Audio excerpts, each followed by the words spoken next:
in your process of looking at players year round, give me the name of one player in your tenure of doing this that went from somewhat on the radar screen to exploding and winding up being a top 5, if not top overall pick in the draft. You got one for me?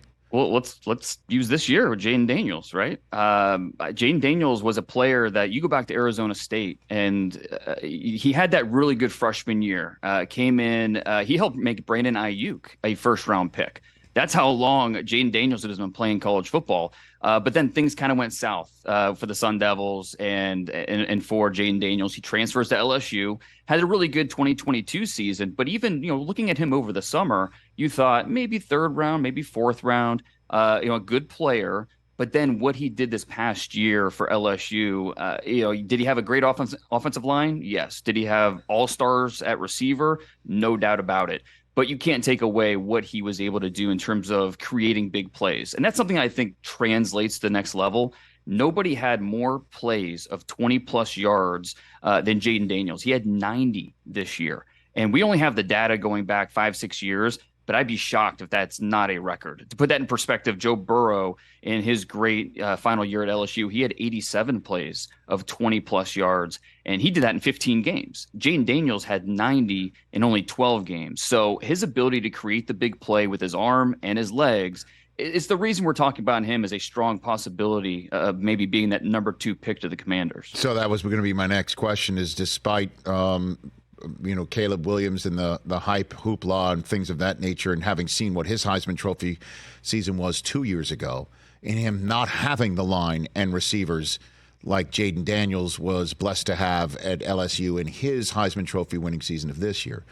Do you think there is a question of what the Bears should do at the top or not? No, I think this is a Caleb Williams draft. I think there were times during the season when you watch Drake May, you watch Jayden Daniels, and then maybe Caleb's having a tough game against Notre Dame. There are times where you keep an open mind. But at the end of the day, Caleb has all the tools. And physically speaking, he has the arm strength, he has the mobility. But there are two things with Caleb that stands out the most. First, it's his rare football awareness. It's different. It's his pocket mobility. It's his ability to create when things fall apart. So that rare football awareness is number one. And then number two is he's always in a ready to throw position. It doesn't matter what is needed from his body. He has the base. He has the torque through his hips. He has the body balance. It's really unique to watch. And you think about like a guy like Matthew Stafford. He has that, but he has this huge arm. So it doesn't matter how awkward of a position he's in, he can make the throw. Patrick Mahomes has it too. It doesn't have quite the arm strength, but he has the natural body balance where he's able to make these throws from a non-set position. Caleb Williams is kind of in the middle of that, where he has a really strong arm, not quite Stafford, but a really strong arm. And then he also has that body balance where he can make these throws that a lot of other quarterbacks cannot make. So is Caleb a perfect prospect?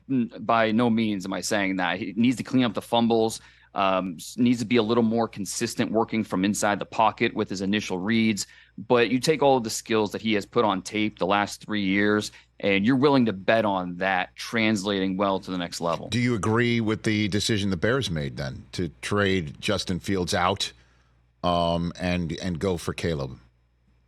No doubt. I don't think they had much of a decision. I think in terms of just resetting the quarterback clock, because it was as much of an economic decision as it was a football decision. You're resetting that quarterback clock. Obviously, especially when you have players in the locker room really voicing their opinion about what should happen, that's a fine line to walk. You have to make sure you don't lose that locker room. Mm-hmm. But in Ryan Poles, he didn't draft Justin Fields, obviously. This is his chance to draft his quarterback. And, you don't pass on a guy like Caleb Williams. I think he's going to go down as the quarterback that gets talked about. Okay, if we have to rank the top quarterback prospects the last 10 years, Joe Burrow, Trevor Lawrence, Caleb Williams, he's right there in that mix in terms of just the most skills, the most talent, the best traits.